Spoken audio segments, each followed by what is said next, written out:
Hello and welcome to Power to the People with me, Graeme Pryce. Right, now there's something we need to settle here today. An incident has taken place that has severely and critically affected my sense of serenity, and I'm simply not having it. Yesterday, at around 1600 hours GMT, I'm just going to have to take a moment here, I was viciously and fallaciously called a red Tory. As soon as I'd stopped vomiting, I went through a serious period of deep introspection that lasted as long as 3, maybe even 4 minutes before I decided that the only response I could possibly give to such a dastardly and bamboozled individual who would dare to call me a red Tory was a cunning and sharply retaliatory laugh emoji, and then I scrolled on.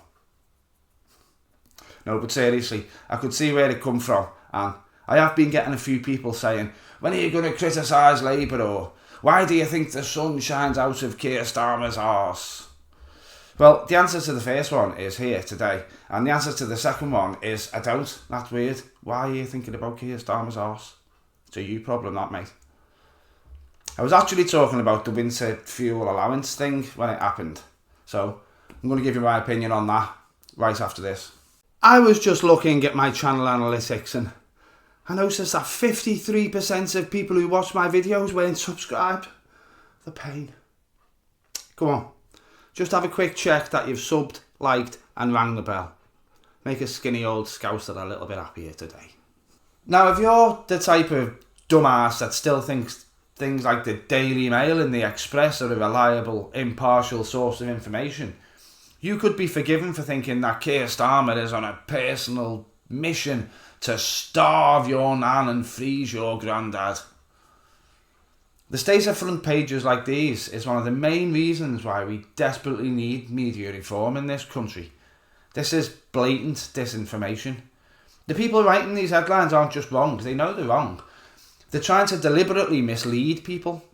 It's absolutely insane that these rags get away with this every morning to millions of people. It's quite difficult to even seriously research things that have gone on or been proposed nowadays, because if you type anything about the winter fuel allowance, for example, into Google or any of the big search engines, the results you get are the results that media billionaires have paid Google to put at the top of the list. People, who own things like the Daily Mail and the Express. So I've done a bit of research myself, went a bit further down the list, and I genuinely did look for impartial sources who were reporting the facts, or I looked at what Rachel Reeves herself had actually said, rather than letting right-wing billionaires tell me what to think about what she said. She's announced a tighter eligibility criteria for the winter fuel payment, so it'll only be awarded to pensioners in receipt of pension credit or other means-tested benefits. They aren't leaving your nan to starve in winter, and they aren't trying to make your granddad freeze in his gym jams in January. No pensioner that currently receives a state pension will lose anything.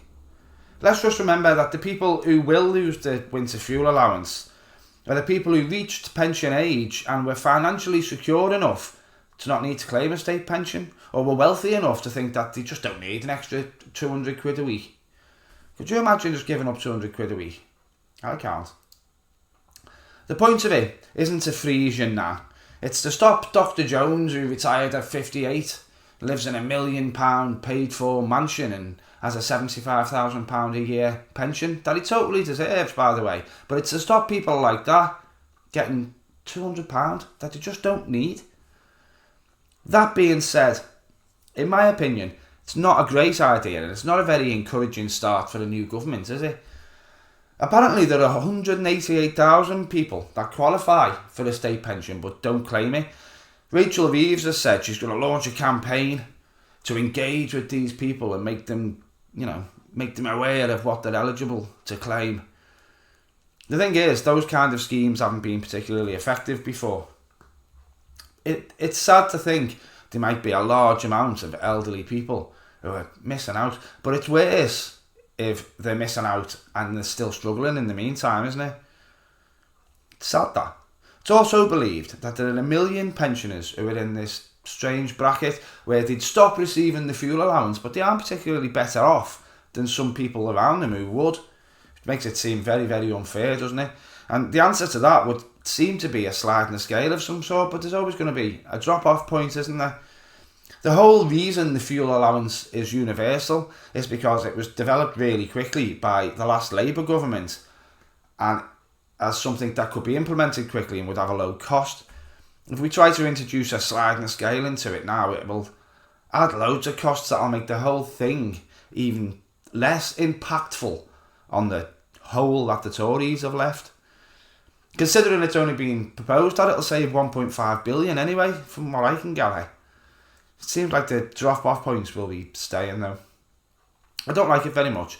I think it looks bad for what it achieves. If it was 5 billion, I'd think it might be a bit different, but I'm sure there must have been better ways to raise those funds. So I'm left wondering what they're really up to here. Are they just trying to start with a bold, impactful decision? Or something like that? Surely they must have known that there were going to be parallels drawn to George Osborne's eagerness to implement austerity as soon as he got into the Chancellor's office. Of course, if we're going to be really cynical, we could say that they're just making this decision now because they're hoping to have improved the lives of elderly people enough by 2029 that they'll have forgotten all about this. I mean, 1.5 billion a year over 5 years is 7.5 billion, so that is a lot. It's an awful lot of money to try and improve the services that those pensioners have access to and continue to repair some of the damage in their day-to-day lives done by 14 years of the Tory government. Of course, if it was the Tories doing it, I'd probably be saying they're just hoping that those old folk will die before the next election. And it would probably be true.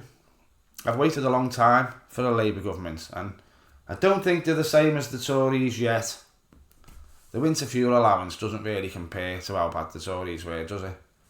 Let's wait and see, eh? Thank you for watching if you've gotten this far. Hopefully I've made my position a bit clearer. If you think I've got something wrong or if you just disagree with me about something, then feel free to leave a comment though. I think it's really interesting what's happening with our media since the Tories were yeeted out of office so dramatically. It's certainly not pleasant, but it's interesting. They've acted as yes men to the Tory party for so long that they just don't seem to be able to switch it off. And they're still inviting Tory MPs on and talking to them as if they're in government.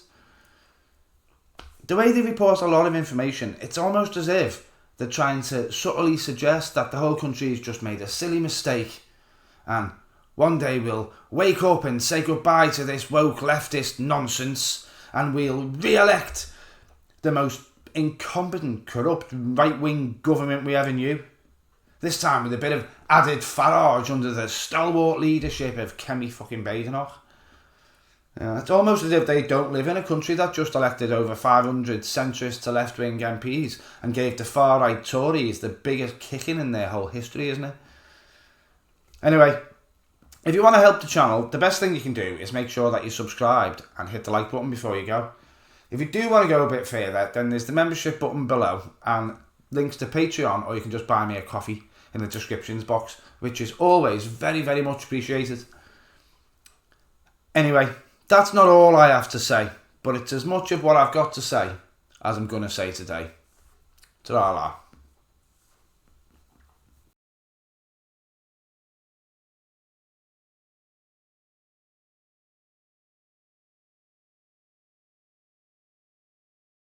Anyway, that's not all I've got to say, but it's as much of what I've got to say to... Oh, for God's sake.